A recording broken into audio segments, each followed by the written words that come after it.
This is Edge of the Box, a podcast brought to you by WhoScored.com.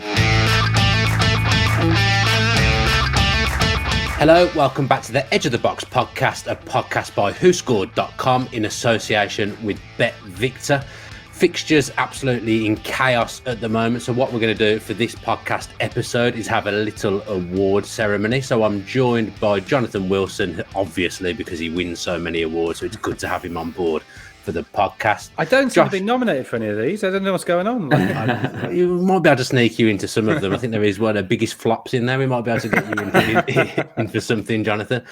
We've got Josh Wright with us as well, who would win the award for looking out the window the most through a podcast episode in 2021, and me, who's been nominated for awards previously but won absolutely nothing. How are we both? Yeah, very well, thanks. Yeah, just had to cancel my Christmas holiday because of this COVID thing. But it's chaos, Jonathan. Apparently, it's not about me. No, the world is chaos. Absolute chaos at the moment. So, I'll be doing a tour of the supermarkets first thing Monday morning, try and find a turkey. Excellent news. Josh, you okay? Yeah, if it makes you feel any better, Jonathan, I've just come back from holiday, so I got mine in just in time. But honestly, it makes me feel no better at all. If anything, slightly worse. I thought it might. Rubbing salt in the wound. There, where did you go? Out of interest. I went to Dubai. Oh, football! It's a footballer's holiday for Josh. Really on brand. That's where all the footballers go on holiday. Was it nice? It was really nice. I've seen quite a lot of people in Dubai actually. I wasn't playing golf. My partner, she had to work out there, so I tagged along. No tan, no, Josh. No tan. I think it's the lighting. I feel my arms are quite brown. But... Okay, fine. He's wearing a white t-shirt to try and show it off, though. I know. Well done to your arms, though, Josh. Great tan on the arms. Let's crack on with the awards then. So the first one that we've been given is Best Player. We're all going to play this, by the way, including me. So Josh, I believe all your nominations for the award are dictated by stats, as you would expect from WhoScored. Yep, that's correct. All of our stuff is backed by stats for this one. Lovely. And Jonathan and myself have used the eye test to pick who we think. Well, I presume so. I presume you've used the eye test, Jonathan. You might have used stats, but I would have thought you'd have used the eye test. Yeah. It's a given. It's reality is what I've used. Yes, Rob. That's a good way to nominate for awards. So the first one, Best Player. I imagine this is going to be a cracking start where we've all got exactly the same person, but we'll come to the WhoScored algorithm first, Josh. Who is the best player? So first, by quite a long way, really, is perhaps not surprising, Mo Salah. He scored the most goals. He's also got the most assists, and he's played a direct hand in a Premier League goal in all but one of his league games this season, and he's also created the most big chances. So he's basically doing everything for Liverpool. I think he wasn't like disappointing at all at last season, but like it was still a bit of a way down from what we saw in his first year. But he's been unbelievable this season, just world-class touches in most games, and if AFCON still goes ahead, he'll be a huge miss. Yeah, could only score a penalty though against Aston Villa, couldn't you, Ma? Couldn't manage to score past the mighty AVFC. Jonathan, Salah, I presume? Yeah, I mean, Bernardo Silva was the only player to challenge him, but I think Salah's been absolutely sensational. And it's not just he's been scoring goals and setting goals up, it's that two of those goals, the goals against City and Watford, are two of the most extraordinary goals I've ever seen. So he's been absolutely... I don't know how you defend against somebody who can, sort of jink around four players. So yeah, I think it's got to be Salah. I've called him on a few podcasts recently Messi reincarnated, but the thing is with that is that he's doing it in the Premier League, and we never got to see Messi in the Premier League, which is frustrating. How close to those levels is he, Jonathan? I mean, it's a slightly different type of player. I think he's more explosive. There's a greater physicality about him. He probably doesn't drop deep in quite the same way to sort of dictate the tempo and pace of the game the way that Messi could. I mean, didn't always do it, and certainly hasn't really done that recently. But I mean, if you're looking at the last year, then or certainly the last 6 months, then Salah's streets ahead of Messi. And he has really, since he got to Liverpool. I know last season was a slight dip, but a very slight dip in a team that generally was underperforming. He's been incredibly consistent. So, the fact he wasn't in the squad for that FIFA 11 of the year seemed to me utterly bizarre. Look, if I were put in charge of some new US franchise and given an unlimited budget, who am I signing now? It's Salah. If it's 5 years ago, probably Messi. But there is a point at which those lines cross. Yeah, I mean, he's only the 7th best player in the world, Mo Salah, Josh, but he's the best player in the eyes of WhoScored and the panel on the WhoScored podcast, so that will soften the blow for him immensely, I would imagine. Yeah, definitely. I'm sure that's what he thinks of that, to be honest. Not the league title, just these awards. But he also won the FSA Player of the Year, and as we know, the FSA awards are absolutely where it's at. I mean, he only won one award that night. Some of us won more than that, but well done to him. Nice to be at the same awards ceremony as something Salah's winning awards at as well, I imagine. Oh, I mean, I think we're part of the pantheon, aren't we? Like sitting there next to each other. Yeah, definitely. So well done to Mo Salah, best player, and as Josh said, if he does go away for AFCON, he will be a huge miss for Liverpool. That will really probably affect their title bid quite heavily. Next award is best signing. I've got to be honest, I really, really struggled with this one. I don't think there has been one in the league. There's no one that really stands out to me. Because you could, I'll ask you who you've gone for first. Who have you gone for, Jonathan? Well, they came down to two. Weirdly, both Arsenal, a club that I think we were a bit sceptical of their signings in the summer.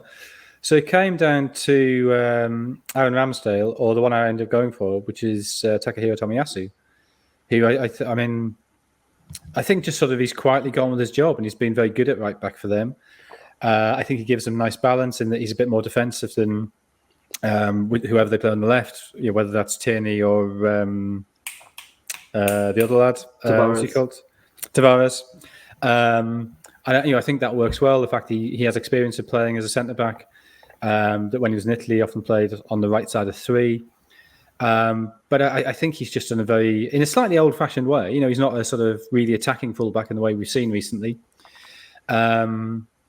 He's just been a very solid, very good right back, and maybe that does sort of confirm your point, Dan, that there hasn't really been an outstanding signing. The really big deals, Grealish, Sancho, Lukaku, have yet to really convince. The fact that the sort of a bloke is quite solid at right back is enough to sort of leap ahead of them.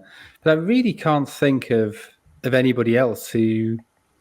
Certainly, I mean, there's loan signings. I mean, Gallagher at Palace has obviously been sensational, but that's not really a signing, is it? So Tomiyasu. I'm going to shock you. I've gone for Tomiyasu as well. I was going to go for Ramsdale. But you're learning. This is marvellous. Hanging around with you so much. You wait till those awards next year. I'm going to be sat next year. I'm going to pick up some award. But I was going to give it Ramsdale, but then I thought it's very, very expensive. So for the price it cost, you would expect to see some kind of return. But then I do think also he got panned quite heavily. So I was very, very tempted to go for Ramsdale because he's definitely made a difference to Arsenal. The difference there is it's tangible. You can see it. Tomiyasu has helped firm Arsenal up would be the description I would use. Like you say, he's not a marauding right back at all, but he's very, very solid. He gives them a little bit extra in both boxes from set pieces, which I think helps. I don't think he scored yet, but he's just another extra presence. He's a presence, in the box, which I think helps Arsenal, and they've been pretty good from set pieces at both ends, which is a unusual trait for Arsenal. You wouldn't usually expect that. And Arsenal have been better than I ever would have thought they would have been as well. His signing was Tommy. Am I right in thinking Tomiyasu signing it was kind of poo-pooed a little bit? People were saying, "Well, what's this all about?" Yeah, wasn't that great? Wasn't that great for Bologna? Yeah, I think he's just a player people didn't know much about. Yeah, utility player, squad player. Yeah, yeah. So a young Japanese lad who, he's played handful of internationals. He did fine in Italy, but he certainly didn't arrive with any great fanfare. I mean, if we are looking at other signings who I think have the potential to be very good, I think Enoch Mwepu at Brighton. I know he's had quite a lot of injuries, but when he has played, I think his drive for midfield are good. Another Zambian, Patson Daka, I think at Leicester has. I know he only got his first Premier League goal last weekend, didn't he? But he's looked good in the Europa League.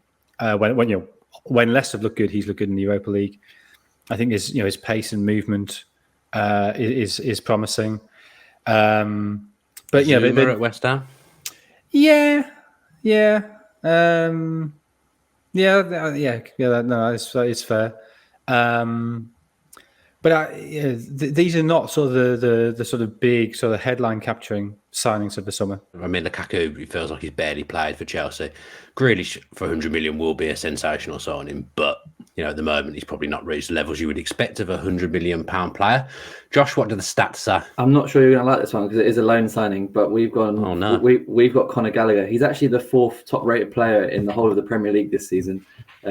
I think we spoke about him quite a lot in previous podcasts, but he's just become so important for Crystal Palace. I think Vieira spoke about him quite nicely, and it was either this week or in the build-up to the weekend where he said that Gallagher reminds him a little bit of Ray Parlour, who he used to play with, and then with the finishing instincts of Frank Lampard. And I guess we do sort of see that, the tenacity off the ball and on the ball, and then he is arriving and scoring some important goals. He's got 6 goals and 3 assists this season for Palace, directly responsible for 42% of their goals, if you include the penalty that he won. And obviously he is from Chelsea, and he's scored more league goals than Lukaku, Werner, and Havertz combined this season. So yeah, he's been a great signing for them, and I'm sure there'll be a big decision to make at Chelsea in the summer. There was talk about him coming back in January, wasn't there? But I think he's already played more games that doesn't allow that to happen. But yeah, he either goes back to Chelsea in the summer, maybe he goes back out on loan for one more year, or someone pays a big fee for him. Yeah, he's been very, very good, but I'm not sure we can let a loan signing win that, Josh. Who would it have been if it was permanent signings? Let me just double check that for you. This might be quite controversial as well. It is Jack Grealish. Oh. But yeah, I don't think many people expected him to end his goal drought with a header. Target man in the box, bullet header. Yeah, it was a good header, to be fair. Got a lot of power on it. But yeah, like we haven't seen the best of him. Maybe that's a bit of his fault. Maybe that's just teething problems, getting used to what Pep wants. But he is really heavily involved generally when he does play. So yeah, he is our top-rated permanent signing, so to speak. He knows the algorithm, does Jack? Yeah, he's always in there. He's always in there for Villa last season, and for Man City, when you think he's not done a good job, he's still got himself in there. So he definitely knows the algorithm. His rating isn't like amazing, but there aren't too many of the new signings that have got amazing ratings. Apart from Gallagher, if you include loans. But yeah, it's just because he's just so heavily involved. He does a lot of things. Where's Tommy Asu then? Who Jonathan and my picks? Where's he in terms of the new sign? I appreciate I'm killing you here by asking you questions. I'm not sure where it ranks of new signings, but his rating's around like the 7 mark. So he'll definitely be in the top 10. I would have thought for new signings. Fits in with the consistency model that Jonathan and I have spoke about. Also fits in with my excellent piece of punditry that there's not been many great new signings. Even if I look at my team, Villa, everyone that's playing pretty much was already there. They're already there, and I feel like that's the case with a lot of teams this season. I'll tell you who has been a great new signing for allowing loan deals is Callum Doyle at Sunderland. What a defender he is. I don't know who he is, but that sounds excellent. He's on a 2-year loan from City, and he looks really, really good. The fact that Sunderland have got him for 2 years, I'm very excited by that. I think I had him on Football Manager. I know you love Football Manager, chat. I think I might have had him on Football Manager when I got deep into a save, and he was very, very, very good. Actually. Yeah, left-sided centre back, good on the ball. That's someone else. He was in midfield. Don't know who I'm thinking of. Probably could play in midfield. He's good enough on the ball. Oh, okay. Maybe it is him. Maybe there's 2 Doyles at Manchester City's academy. Who knows? I really thought you were going to say then. Who's been a good loan signing? I thought you were going to say Josh. I honestly thought that was what you were going to say then. Where is Martin? For Martin, for the 2 Martin Lawrence fans, where is it? He'll be doing the school run this morning. Okay, excited. Yeah, I wish I'd not asked. Never mind. Let's carry on. Best youngster then. Stop turning up for work. Pathetic. Yeah, get a grip, Martin. Best youngster. Let's go to who scored first. It's Gallagher. Yeah, it's not very exciting for us that we've just covered him, but yeah, Gallagher. He is. If you're doing it from players of 21 and under, which I think should be the rules. Agreed. The official rules are 23, aren't they? Which would then make it Trent Alexander-Arnold. But considering he's probably into his 6th season now, with Conor Gallagher's our young player of the season for basically just what I mentioned above. He's on top of what I've already said. He's won 4 WhoScored Man of the Match awards this season, which is second behind Salah. So he's playing a very important role for Palace this season. Yeah, I've picked Gallagher as well. No, a no-brainer really. Jonathan, I'm presuming you have. No, I've gone Phil Foden. Oh. Have you? I mean, he's 21. He's been, I think, the best left-sided player in the league. I think he's been the best false 9 in the league. I think he's almost hard to conceptualise as a 21-year-old. It feels like he's about 28. I think his movement, his intelligence, his touch. I think he's on another level. I think he's absolutely magnificent footballer. And that game against Liverpool, he was absolutely brilliant. I mean, tore James Milner apart. So he's done it in really big games. And look, Gallagher's obviously had a great season. It's a perfectly, the fact that the vote is 2-1 against me for that, fine, I accept it. But Foden actually would have made, if we were to exclude substitute appearances, Foden would have actually had a better rating than Gallagher this season. But just because he's made a couple of sub appearances, that just brings his rating just down a touch. But yeah, Foden is right up there for us as well. I think we've got to change this subs thing. I mean, let's get rid of something that WhoScored have done for however long WhoScored's been going for, because I don't like it. But it shouldn't pull the rating. True though. I mean, it's basically pulling down the ratings of people who play for clubs with big squads. Yeah, poor Phil. I always hated that on your Football Manager. Yes, Jonathan, here we are. No, you bring somebody off a bench and it pulls their rating down. You're like, no, but I wanted him to win Player of the Year, so I can't bring him off a bench, even though it'd be useful to get 20 minutes in his legs to kind of get his fitness back. Yeah, I think Phil Foden. I mean, how much further can Phil Foden go in terms of ability? How much growth is there? Because he already feels like the complete footballer. I mean, I'd be happy if he doesn't grow at all. If he sustains this level for another 10 years, then, and if he can do it for England as well, it'd be That's the one. England will win something if he plays at this level for the next 10, 12 years. What I love about Foden is just that how much he loves football. Like, whenever I've seen either training videos from City or training videos for England, there's always Foden in the background just doing kick-ups on his own. He just loves playing football. I think that shows in his personality as well on the pitch. But whenever you hear people speak about him as well, if there's a second to spare, Foden will just have a ball at his feet doing tricks or something like that. He's amazing player to watch. You have to give Pep some credit as well, I guess, because people question the way he was used earlier on in his career, like a few years ago. But actually, what Pep's done, it's been very, very clever. And look at how he's performing now. I think without Pep's, I mean, obviously he's an awesome footballer anyway. Awesome American Bart Simpson. Obviously he's a great footballer anyway. But the way Pep's managed him has been very classy, and I think it has helped. Because there were calls, weren't there, early on that he wasn't starting him enough, wasn't using him enough. People were wondering whether he should go out on loan, but obviously, who's to question Pep? It's obviously he knows what he's doing, and it's worked amazingly for Foden. Because I was going to say that everyone expected him to replace David Silva, but actually, since David Silva went, he spent most of his time on the flank. So technically, he's replaced Leroy Sané, Jonathan. Yeah, he has, but I mean, he's also been the centre forward. I think he's been their best centre forward this season as well. Now, whether that would be the case if Ferran Torres were fit, maybe not. But and I think that is indicative of his footballing intelligence. The fact that he's the best player in the division in two different positions. But yeah, I think I was always a bit uncomfortable with the criticism of Guardiola over his use of him, because Guardiola brought through Busquets, Pedro.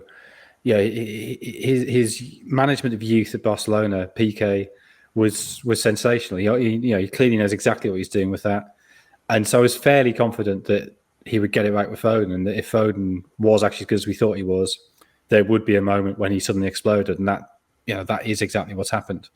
I guess if you're one tier below that, which is still obviously a really high level footballer, maybe that doesn't work for you, and you end up sort of being sort of losing a couple of years at being in your career. But even that, to be honest, I'm not sure how bad a thing it is. I think there is a danger if you start really early. Does that mean you get worn out and finish really early as well? Rooney. Well, Rooney. I mean, obviously, it's very difficult to take specific cases and to wonder what would have happened if they'd been held back. But I was thinking this with Aguero this week as well. He made his debut as a 15-year-old in Argentina, which was partly a stunt to get the record of Maradona as the youngest player in the Argentinian league. And I think he only played twice the following season. But he was playing regular professional football from being 17.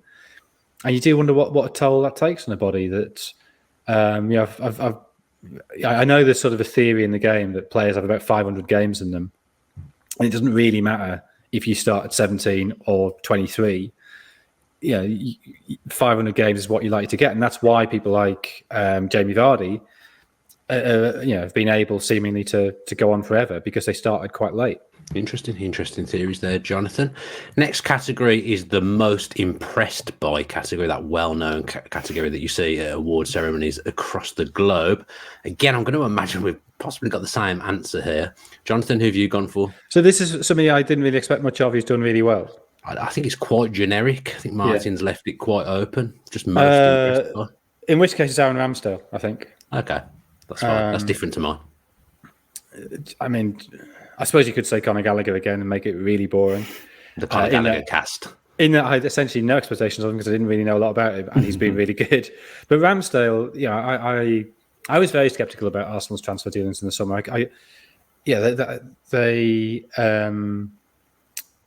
Did they spend more than anybody else or more than anybody else apart from Manchester United? But anyway, they're one of the top spenders in the summer.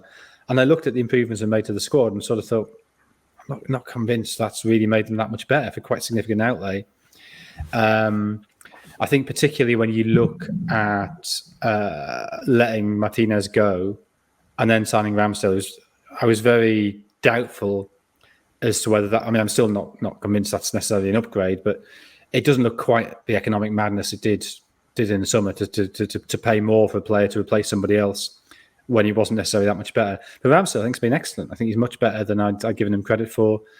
And you think of the save against Leicester, but I think generally, when we're talking about Tomiyasu about how much better defensively Arsenal look this season.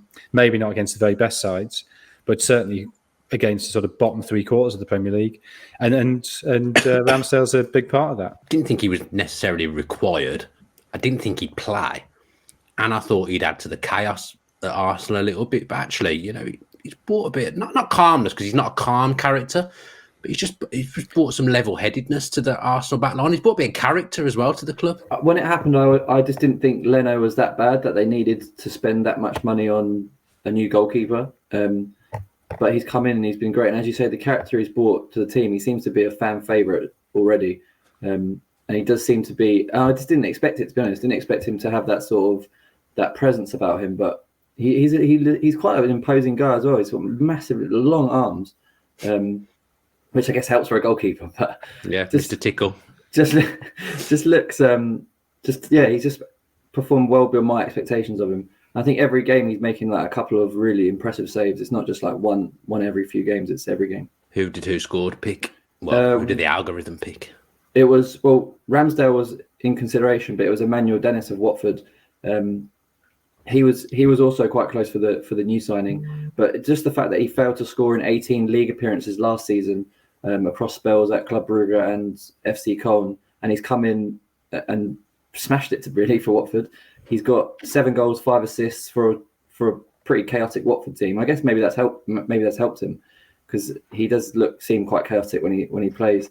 But he's one of only 2 players, along with Salah, who have reached 5 assists and 5 goals in the league this season. So he's doing both. He's directly involved in 57% of Watford's Premier League goals this season.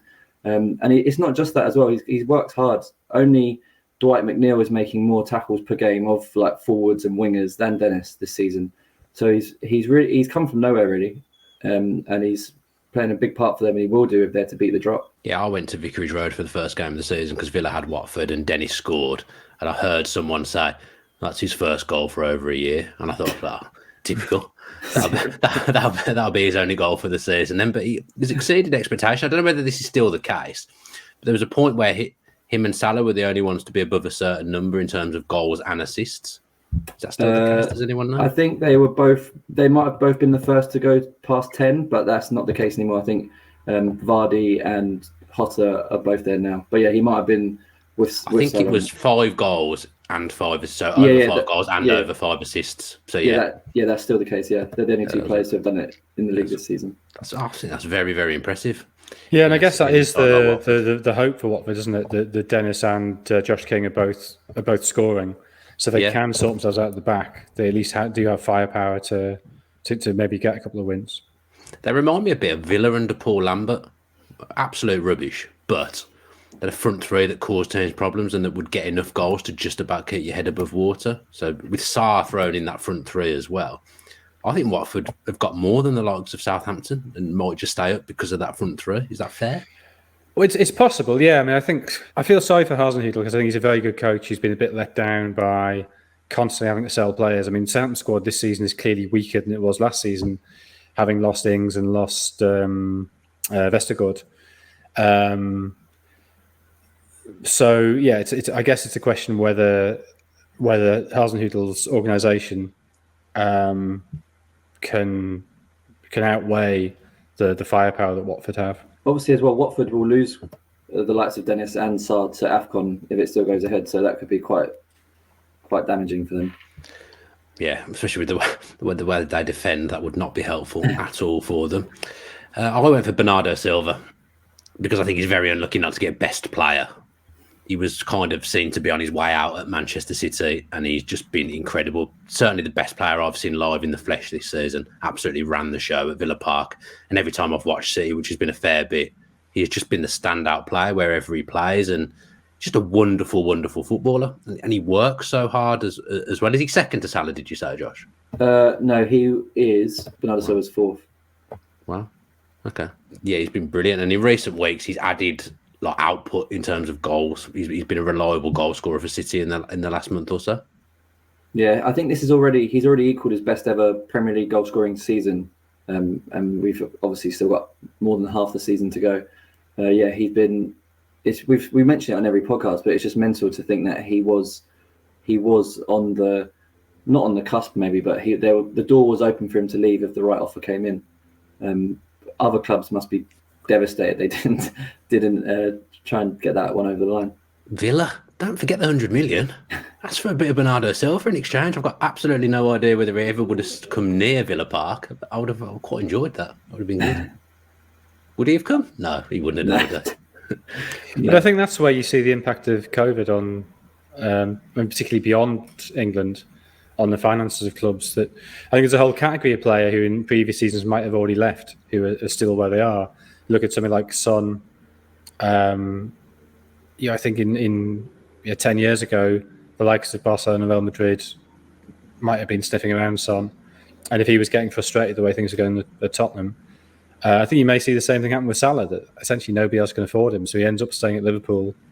And I think that's probably why those negotiations are going on so long, because Liverpool probably think they have a reasonable hand, just because, although he's been linked with Barcelona clearly can't afford him.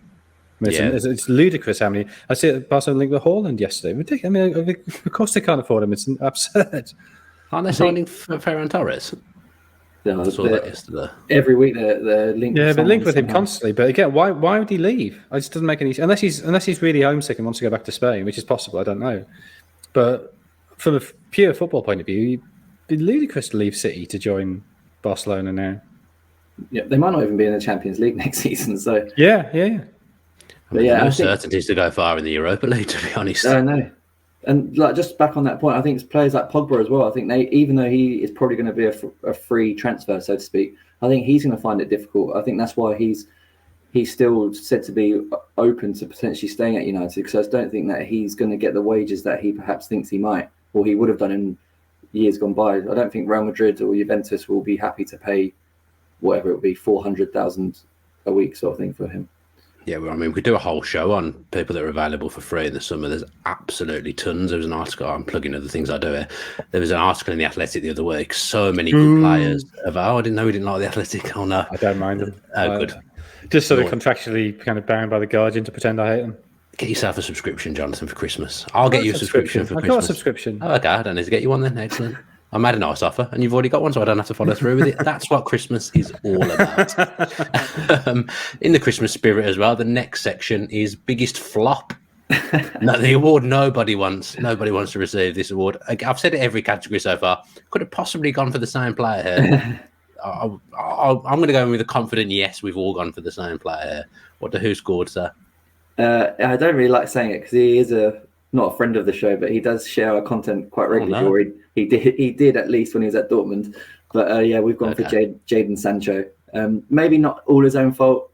Coming from, I mean, 100% not his own fault. The stats don't lie. He's only got one goal and he's got no assists in 13 league games this season. He didn't start the first half of last season particularly well, but yeah, it's been pretty bad for him this season. He's only averaging 0.6 shots per 90 this season, which is down from 2.3 last year.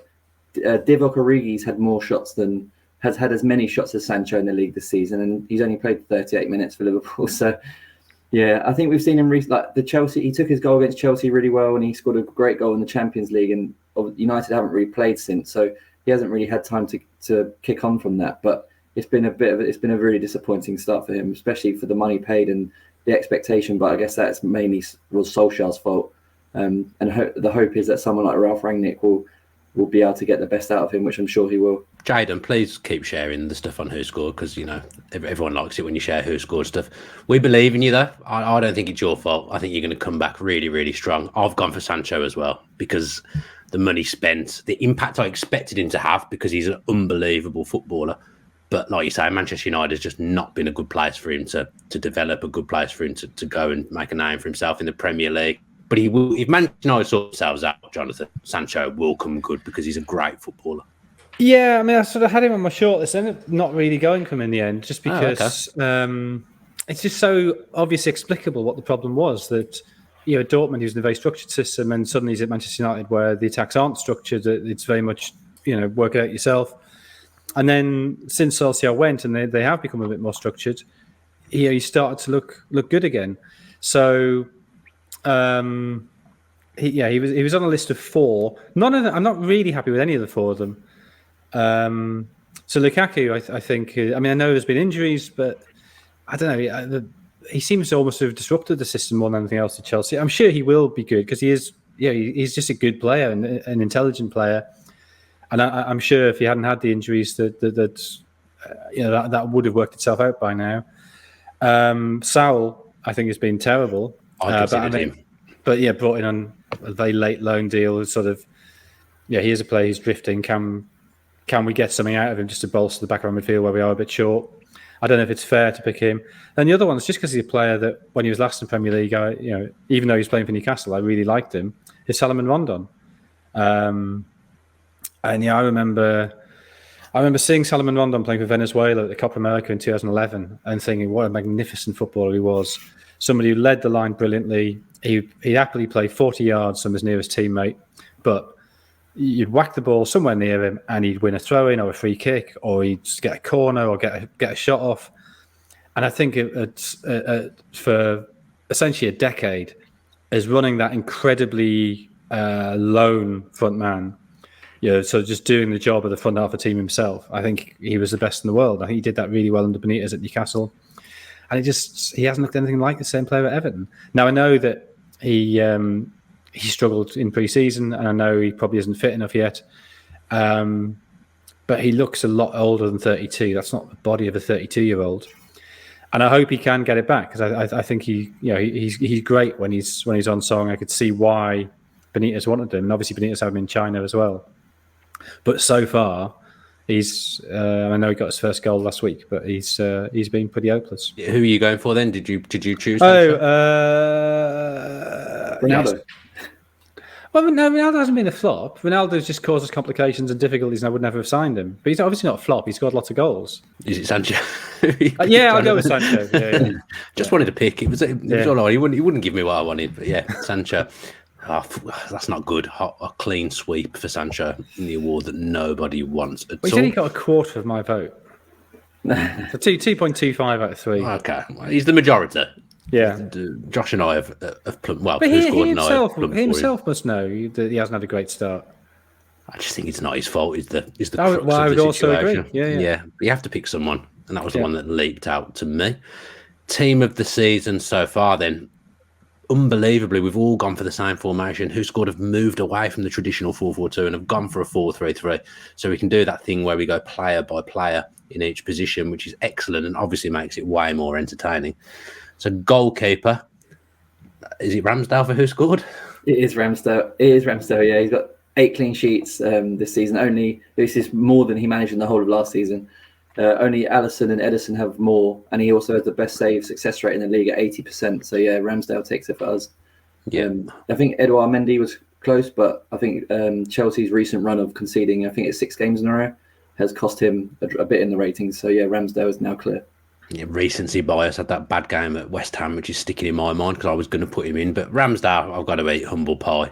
I laughed at the signing basically on the podcast I do, and he's been excellent. So Arsenal fans, I do say things nice about Arsenal every now and again. That's an excellent signing. Jonathan, Ramsdale for you? I was umming and ahhing between Mendy and Ramsdale, and maybe just because that West Ham game is looms so large in my mind, I ended up going for Ramsdale. Lovely. Right back, tough. I think there's two that you could pick. Well, yeah. There's two that you could definitely go for. I mean, you know how Gareth Southgate must feel now, Jonathan. Who did you go for? Well, this is why I went for the 4-3-3, because I started off thinking there's some really good wing backs. Let's go for back three and wing backs, and then it rapidly became apparent that just doesn't work because you need more midfielders, and it means you have to leave out other players further forward who should be in. So I presume the choice is whether you go Alexander-Arnold or Reece James. Exactly. And I went Alexander-Arnold largely because I'm going for back four, not back three. Yeah, I went for Trent as well. Unplayable at times from right back. Reinvented the role of right back. So creative. He gets so much of the ball at Liverpool as well, and he does so much with it. So yeah, he's been incredible again this season. A few question marks over him after last season, like a few Liverpool players, but he's just completely answered any questions that would have been thrown at him. But I think the issue last season wasn't really about him. I think this is why Southgate doesn't pick him. It's that if you're that aggressive from right back, there'll always be space behind you, which is fine if the press is good enough that opponents can't measure balls in behind you.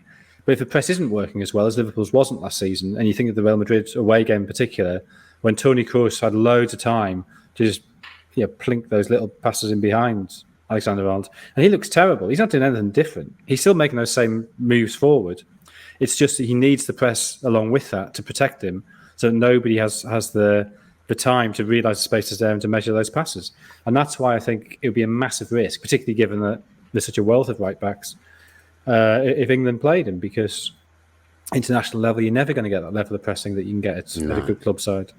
No, I do get it with England and Southgate. Again, I know Southgate takes a lot of bad talk around that, but I do understand that Trent is quite unique, and maybe for international football it doesn't quite work. But you'd love to see him explode for England because he's so good for Liverpool.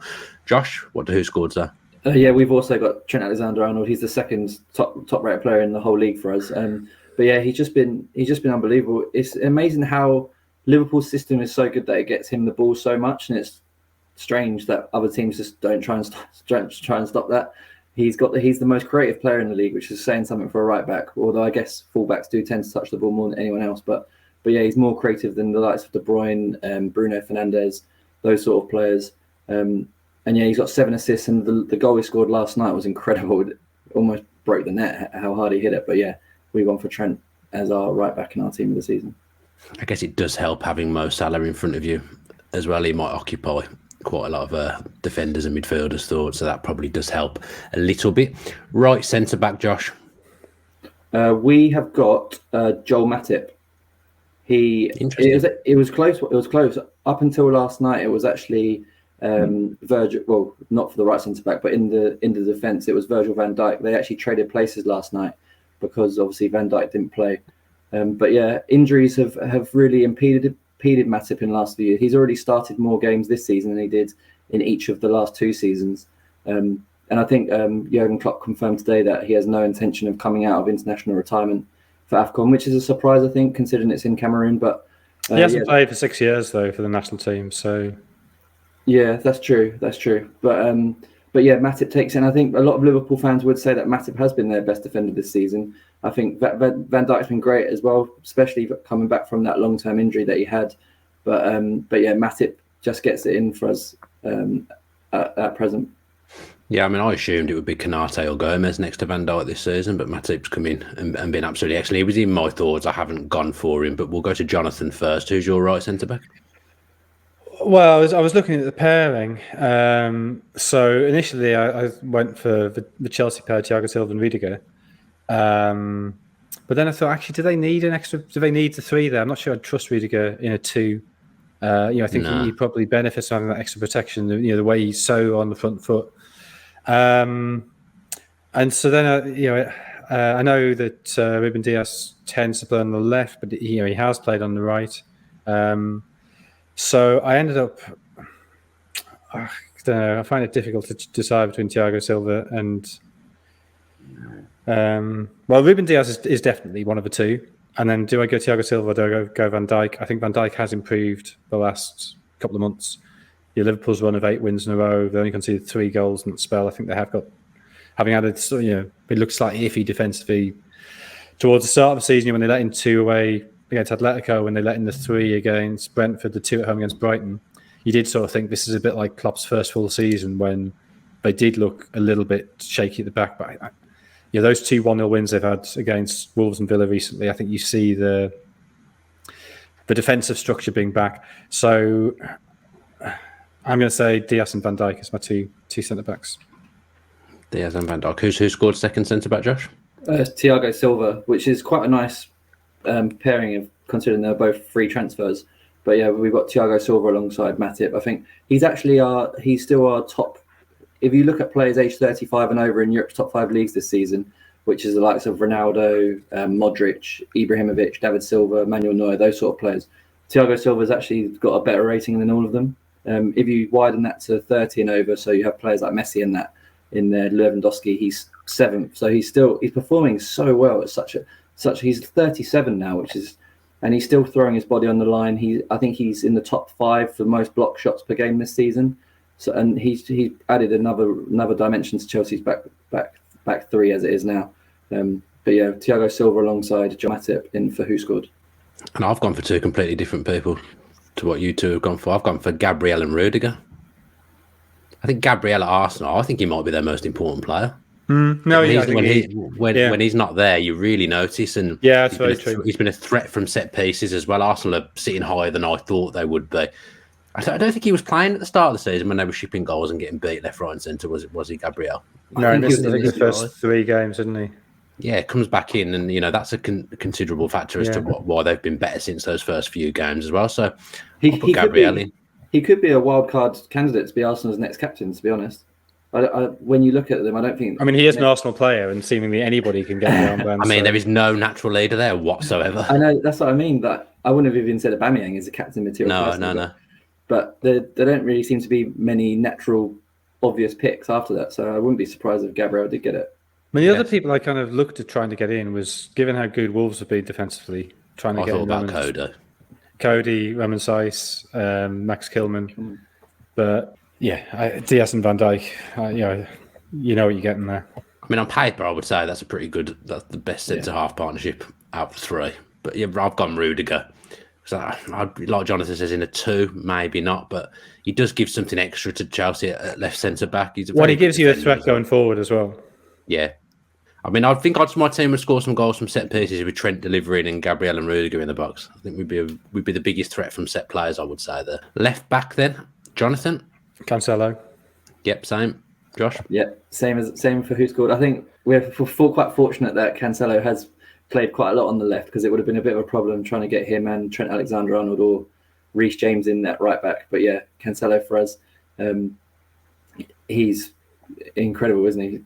Some of the passes that he's producing on a weekly basis are what you'd expect from someone like De Bruyne or so. But yeah, he's incredible. He's also just having loads of shots. He's having as many shots per game as the likes of Jamie Vardy and Bruno Fernandes, which is quite incredible. He's getting into positions where you shouldn't expect a fullback to be, but I guess that's down to the way Pep gets his team playing.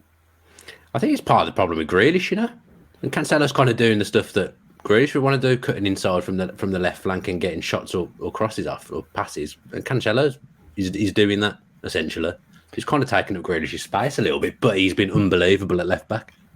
Yeah, I think the fact he comes inside rather than overlapping, I think it's changed how fullbacks play. And I think you're right. I think that is of the many things Grealish has to learn playing for Pep's side. I think that maybe is the most difficult to adjust to. That you don't always have that the fullback going outside as you cut inside, and so maybe the fullback's distracted by that, and he does have to adjust to that. Tell you what, Jonathan, you're really getting in with the Christmas cheer. You've said I've been right about 3 times in this podcast. Well, I did say that on the podcast about 6 weeks ago, so you're just repeating my own stuff back to us. Oh, which is fine. Is that where I've got it from? Yeah. Me thinking I'm really knowledgeable about football, but I'm just nicking stuff from all the podcasts I do from the people on there. Excellent. Right, midfield then. I guess you've got a defensive midfielder, one defensive midfielder. That's how my team's lining up. Josh, who is at top of the WhoScored stats? We've got Rodri in there. I've been really impressed with him this season. I think we said it on a previous podcast where at the start there were question marks whether he was playing that role as well as Fernandinho, and he wasn't really to start with. But he's really come on, and I think it was against Leeds in the 7-0 win. There was another side to his game where he was just breaking forward and he was arriving in the box quite a lot, breaking up attacks quite high up the pitch. But yeah, his tackle success rate is up to 80% this season, which is pretty good for a defensive midfielder or any midfielder when you consider the players, how often they can often be left exposed. But yeah, he's our pick in defensive midfield. I went for Declan Rice. He doesn't really play in that role anymore, though, does he? Oh, he's going to in my team, Jonathan.